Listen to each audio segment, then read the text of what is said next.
ఈటల రాజేంద్ర గారిని పోగొట్టుకొని కేసీఆర్ తప్పు చేసుకున్నాడు అని అంటాను, నేను అంటలేను. ఇట్లా అనేక మంది పోగొట్టుకున్నారు. ఒక తుమ్మల నాగేశ్వరరావు కావచ్చు, ఒక కడియం సిఆర్ గారు కావచ్చు, ఒక పొంగిరెడ్డి శ్రీనివాసరెడ్డి గారు కావచ్చు, ఒక ఏపీ జితేందర్ రెడ్డి గారు కావచ్చు, ఒక బొడిగ శోభమ్మ కావచ్చు, అనేక మంది ఉద్యమకారులు, అనేక మంది మాజీ ఎంపీలు, అనేక మంది మాజీ మంత్రులు, అనేక మంది మాజీ ఎమ్మెల్యేలు పోగొట్టుకున్నాడు.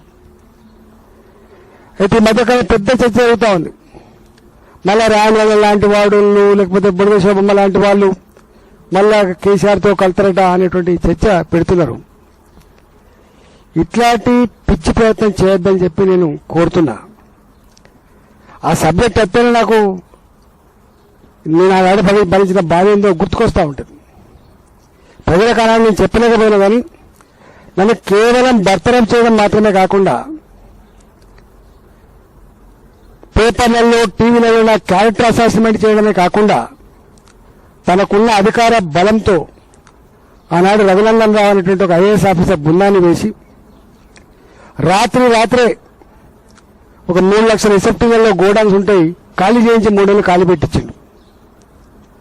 రాత్రే నాకు ఒక ఫీడ్ ప్లాంట్ 78 కోట్లతో కట్టుకున్న ఫీడ్ ప్లాంట్ పొల్యూషన్ సర్టిఫికేట్ లేదని చెప్పి సీజ్ చేసిండ్రు. వందలాది మంది దళితుల్ని పెట్టి రోజు ధర్నాలు పెట్టించిండ్రు, షెడ్లు కూడా కొట్టించిండ్రు.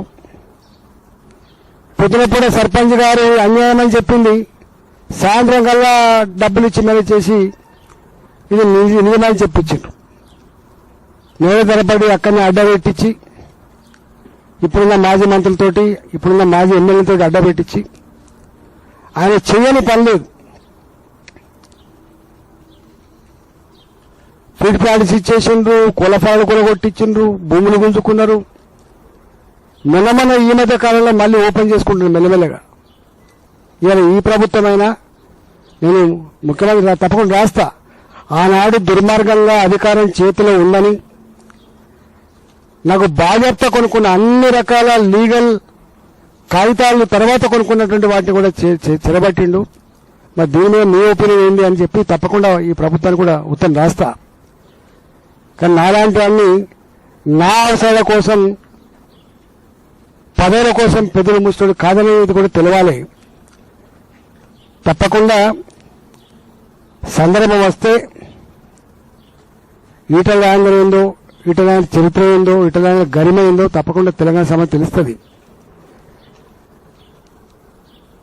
నేను ఒక విజ్ఞప్తి చేయదలుచుకున్నా.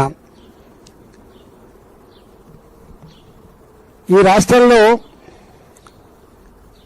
ఈ ప్రభుత్వం మీద విపరీతమైన వ్యతిరేకత వస్తూ ఉంది. కానీ ఆనాడు కేసీఆర్ ఎట్లయితే మీడియాను మేనేజ్ చేసి చెరబట్టి మేనేజ్ చేసుకుంటుండో వీరు కూడా అట్లే చేసుకుంటా ఉన్నారు. దీనంతా ప్రజలు గమనిస్తూ ఉన్నారు. సందర్భం వచ్చినప్పుడు తప్పకుండా ఇప్పటికే హైదరాబాద్లో మాలాంటి వాళ్ళం ఒక హైడ్రా పేద ఇళ్లు కూల్చేసినాడు ఎట్లా స్పందించడం, మూసి పేరిట వాళ్ళ వెనుక ఉన్న ఏజెంట్ అయిందో దాని మీద మేము ఉద్యమించడం, ఇవాళకి పేదల అసైన్మెంట్ భూములు గుంజుకుంటున్నప్పుడు దాన్ని అడ్డుకున్నది మేము. ఇట్లా అనేక విషయాల మీద ఉన్నాం. రాబోయే కాలంలో తప్పకుండా ఈ ప్రభుత్వం బుకాయిస్తూ దబాయిస్తూ మీడియాను మేనేజ్ చేస్తూ ఇలా వాళ్ళ ఇచ్చినటువంటి హామీలను పక్కకు నెట్టి ఉల్టా దాడులు చేస్తుందో దాని మీద కూడా తప్పకుండా మేము త్వరలోనే ఉద్యమం చేస్తామని చెప్పి హెచ్చరిస్తా ఉన్నాం.